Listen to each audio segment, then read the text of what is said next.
Hey guys, SOLIDFPS here, and in this video I'll be going over my updated Technomancer DPS build, which I've been using to get incredibly fast clear times in tier 15 expeditions. For those of you that watched my previous video on the Technomancer, I'll be carrying some of the same relevant info forward into this video so that it's all in one place. That said, let's get right into it.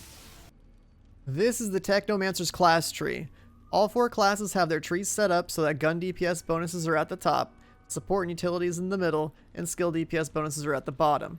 Since this is a gun-based DPS build, we'll want to focus our attention to the pestilence section of the tree. The Technomancer starts with great built-in bonuses. It has 15% additional long-range weapon damage, 15% skill leech, and 15% weapon leech. Your melee skill also freezes nearby enemies. Since this class favors long-range damage, we'll start off by using rifles. This means our first major pickup will be this 20% sniper weapon damage bonus. FYI, scopeless rifles are considered sniper class weapons. At later levels though, we can transition to assault class weapons. The next major pickup is this node, which makes it so that when we apply toxic to enemies, they also receive vulnerability. This synergizes perfectly with the Technomancer's Blighted round skill, which we'll talk about later. Vulnerability makes enemies take 25% more damage, but when you take a single marked for execution node in the Technomancer class tree, that enhances the effect by 40%, which means our vulnerability will make enemies take 35% more damage. This is a huge DPS increase. Our next big pickup increases our total damage output by another 20% at the cost of taking 15% more damage. This class is meant to keep its distance due to the long-range damage multipliers, so the downside of this node doesn't really matter. Also, you'll notice I picked up both long-range distance reduction nodes earlier in the tree. Long range is normally 18 meters and beyond, but with these two nodes, it'll be 12 meters instead. This will allow you to play more aggressively and still benefit from this powerful multiplier. Another big pickup is this node, which increases damage to enemies affected with toxic by an additional 30%. This is yet another powerful multiplier that we'll be taking advantage of. With 3 points remaining, 1 point will definitely be going in the last 10% damage to toxic node. The last 2 points should be spent based on which utility skills you'd like to run. If you preferred running the heal skill like I mentioned in my previous video, use your last 2 points in the bottom tree for the 15% resistance piercing. Lately, I've transitioned to the Blighted turret, so now we can justify grabbing the Empowering Antenna node for this team-wide 40% weapon damage buff. And to top things off, we grab Grand Amplification for 12% more anomaly power. I've shown you the sniper variant of my tree, but this is the final assault variant. It's a quick swap from the 2 sniper nodes to the 2 assault nodes. Simple switch, and the foundation for the rest of this video. Moving on to Technomancer's skills, we're maining Blighted rounds and filling our other 2 skill slots with some functional utility by bringing Cold Snap and Blighted turret. Blighted rounds are the core reason why a gun DPS Technomancer can work as well as it does. This skill makes our gun apply toxic on demand, which synergizes with our class tree picks, enabling our toxic and vulnerability multipliers. Our bullets also gain a bit of AoE damage, which helps spread toxic and vulnerability. Most importantly, it converts our physical gun damage to anomaly damage, which means that enemy armor isn't something we have to worry about anymore. Cold Snap is our get out of jail free card. As soon as you use it, all nearby enemies are frozen, and its base area of effect is actually quite amazing. Blighted turret is our decoy deployable, which can aggro enemies to it, and also a fantastic source of damage due to our class tree. It has an amazingly low cooldown, which ensures we can reposition it, and refresh 40% damage buff for 100% uptime. Since Blighted rounds are the core to our build, we need a way to keep them active as long as possible. That's where this tier 1 trick up the sleeve mod comes in. As long as we keep killing enemies, we'll never have to reload. If we never reload, the skill remains active. Another tier 1 mod I considered core to our build early on is Spare Mag. If we get ourselves in a situation where we miss too many shots in between kills and get forced to reload, this gives us a second chance at keeping our gun buffed during combat. Later in the game, you'll be able to play with higher tier mods. Toxic Lead is a tier 2 mod which I consider core in our build. It also replenishes ammo on kill, but only if the enemy was affected by Toxic. When combined with assault weapons, we should be able to drop the old tier 1 ammo mods and rely entirely on this one. With ammo refund covered, our next step is to find and slot in other DPS increasing mods. Sharp Eye provides a huge firepower boost after 3 kills while aiming down sights. Crit Stack provides an anomaly power and firepower boost on every crit, stacking up to 5 times. Captain Hunter provides a 25% damage multiplier against elites. As far as I can tell, this affects all bosses too. Perseverance munitions is an option, although I'd prefer to have a defensive mod like Damage Absorber here instead. Kingslayer is another fantastic damage boosting mod when fighting elites. Radical Therapy adds another 15% to our damage to toxic multiplier. Euthanizer adds another 25% to our damage to toxic multiplier. Personal Space gives us 15% more damage to enemies in close range, although I would prefer to have the 10% more damage with Assault Weapons mod here instead. And Bloodlust is our final firepower boosting mod, which stacks up for every kill up to a max of 3. Since expeditions reset if you die once while solo, you can consider using a mod or two for survivability. A powerful one to look out for is Damage Absorber. This mod effectively doubles your armor at level 50, raising your damage reduction from about 50% to 67%. It doesn't sound like much, but it's quite noticeable in practice. The other defensive mod I like is Emergency Stance, which gives us the Golem effect for 4 seconds when we're below 30% health. Golem provides us with 65% damage reduction, which basically makes our last bit of health feel like a full health bar while it's up. As far as ideal gear stats are concerned, I'm always looking for items that have bonus firepower, close range damage, and long range damage. It's ideal for Technomancer to be further away, but when you're solo, you don't have any guarantees, so having close range damage as backup definitely helps. As for the weapon variant of choice, I've transitioned from rifles to the AR tactical variant. Even though I'm not personally a fan of burst weapons in most games, this thing is just too good to pass up. As long as you are not firing it like a full auto weapon, it has amazing accuracy and feels more practical to use than rifles.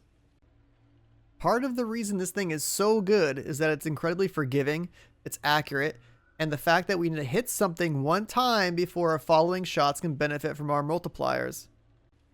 In my opinion, the best in-slot version of this weapon variant needs to drop with Tier 2 Anomaly Enhancement, have a high base firepower, and roll with crit damage, close range damage, and long range damage.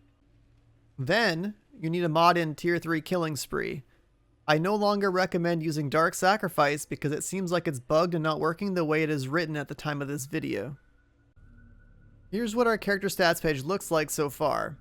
As always, remember that we gain plenty more damage from conditional things like firepower from mods, and damage to toxic affected enemies.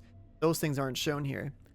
My build, with all conditional effects active, is currently able to hit a top end of about 1.6 million per bullet. Now it's time for another numbers check. To summarize things without getting too technical on you, almost every source of damage in this game has a multiplicative effect on the final damage number you see in game.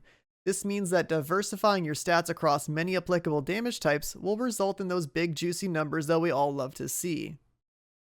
With that said, my build right now with all mods and buffs active should be peaking at about 1.4 million up close and 1.7 million out far. We're very close to having everything perfected, but we still have room to improve by swapping from Personal Space to Dum Dum bullets on gloves, and finding a God rolled AR with even more base firepower and Tier 2 Anomaly Enhancement. Anyways, hope you all found this video useful, and if you did, feel free to like and subscribe or swing by my Twitch stream when I'm live.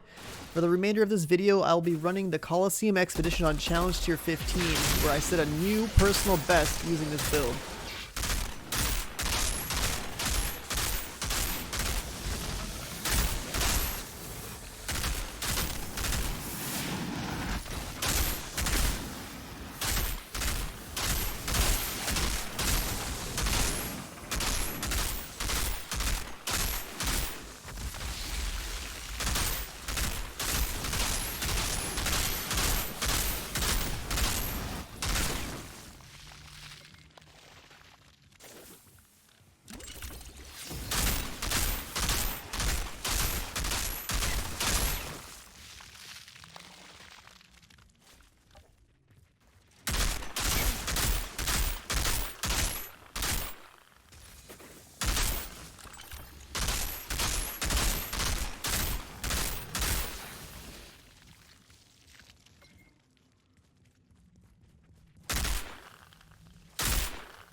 This must be the Colosseum.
Who the hell are you?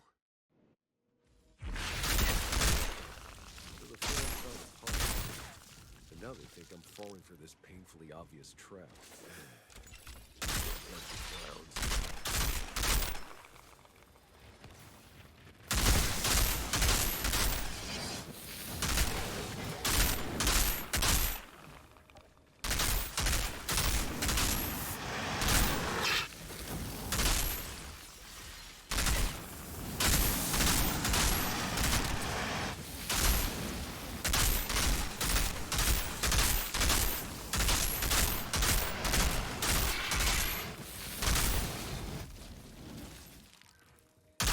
Creatures.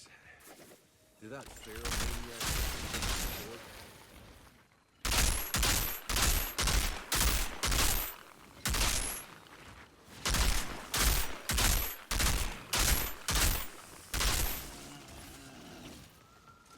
I think that's the last of the monsters, but that maniac would be happy about it. Here we go.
Bad shot.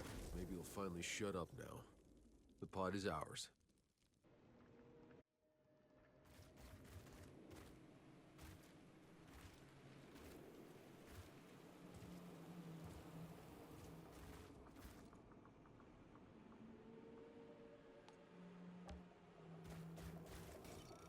Outrider detected. Access granted.